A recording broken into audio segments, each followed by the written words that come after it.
Hi friends, మా అమ్మ వాళ్ళ ఇంట్లో అయితే పొలం పండుగ అయితే చేస్తున్నాం కదా. అయితే ముందైతే గురుపోతుకి అయితే జలత అయితే పడతాము. ఫస్ట్ జలత పడితే జలత ఇస్తేనే గురుపోతు అయితే పోస్తారు అమ్మ వాళ్ళు. ఎవరైనా సరే అలాగే చేస్తారు మా దగ్గర. ఫస్ట్ అయితే అమ్మవారికి అయితే నైవేద్యం వండి గురుపోతుకి అయితే పెడతాము. అయితే పెట్టే ముందు అయితే బొట్లు అయితే పెట్టారు మా మామయ్య. మా పెద్దనాన్నకి అయితే బొట్టు పెట్టిండు, తమ్ముడికి కూడా పెట్టిండు. అందరైతే సరదాగా బొట్లు అయితే పెట్టుకుంటే రాసుకున్నారు. ఇక తర్వాత మళ్ళీ ఒకసారి జలత పడదామనేసి అయితే జలత అయితే పడుతున్నారు. అయితే కొంచెం నైవేద్యం పెట్టి తర్వాత శాఖ పోసి పసుపు కుంకుమ వేసి అయితే జలత అయితే పడతారు.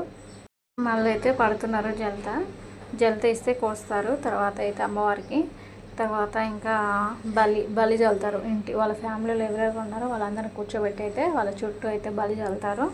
బలి అనుకుంటా బలి అయితే చల్లుతారు. ఒక 5 రౌండ్లు అయినా తిరుగుతారు అనుకుంటా. తిరిగేసి బలి చల్లేస్తారు. చల్లేసినాక బలి అనుకుంటూ చల్లుతూ ఉంటారు. చల్లినాక మళ్ళీ ఇంటి మీద కూడా చల్లారు. ఇంటి మీద కూడా చల్లారు.